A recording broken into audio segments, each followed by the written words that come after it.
आपको क्या लगता है कि ये लोकतंत्र हमारा बच रहा है? क्या लगता है आपको? हमारे साथ जो हुआ वो इररिलेवेंट है। हम स्टूडेंट्स के साथ हैं और उनकी आवाज उठा रहे हैं। स्टूडेंट्स के साथ जो हुआ वो आप ही बताइए, सही है कि गलत है? बच्चे हैं सारे, प्रोटेस्ट कर रहे हैं, कोई ऐसे प्रोटेस्ट नहीं है, जेन्युइन इशू है, जेन्युइन प्रॉब्लम है। सारे इस देश के सारे माँ बाप जानते हैं, इस देश के सारे स्टूडेंट्स जानते हैं, इस देश के सारी टीचर्स भी जानती हैं, सब जानते हैं।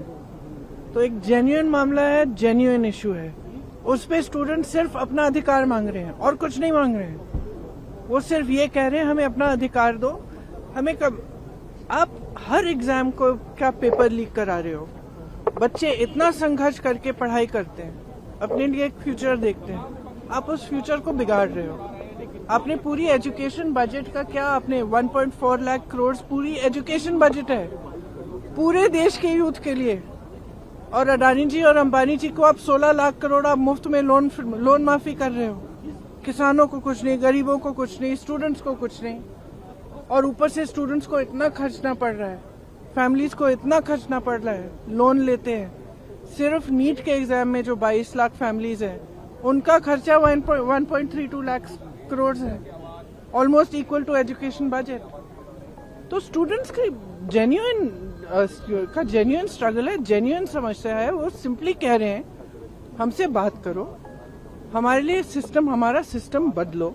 ये सिस्टम चल नहीं रहा है, टूटा हुआ सिस्टम है, सब जानते हैं टूटा हुआ सिस्टम है। जिसके बच्चे हैं, किसी भी क्लास का हो, किसी भी वर्ग का हो, जिसके बच्चे वो जानता है कि बच्चों पे क्या बीतती है जब एग्जाम देते हैं।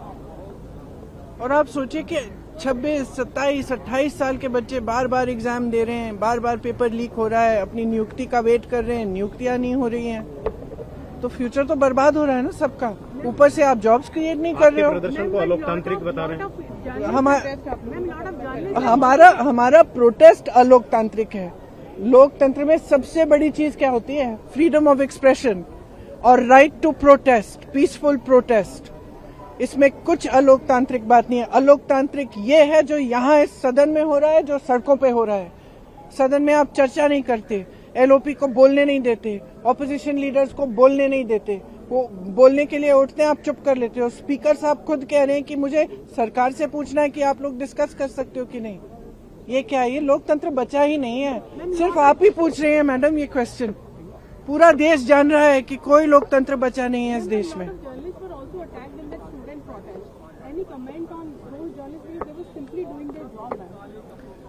Look, it's very clear.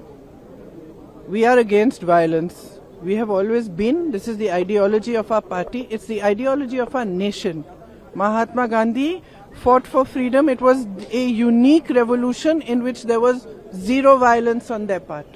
And I have heard the protesters and students and all also saying that they are not going to be violent.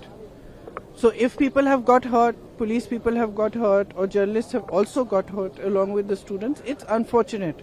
But please be truthful when you present it to the public. Because what we are seeing is that the students are being attacked mercilessly. They are being beaten with lathis, they are being tear gassed, girls are being treated in an obnoxious manner, their clothes are being torn off. How do you think they feel that this is their country, this is their parliament, these are their representatives, this government has been voted in by them, and the youth heavily voted for this government? How do you think they feel? They feel completely betrayed. And I'm sorry, but I don't care what all you people say and what you put on the media and what you present. Our duty is to stand with them. Our duty is to raise our voice in their support, and our duty is to fight for our democracy, and we will do it.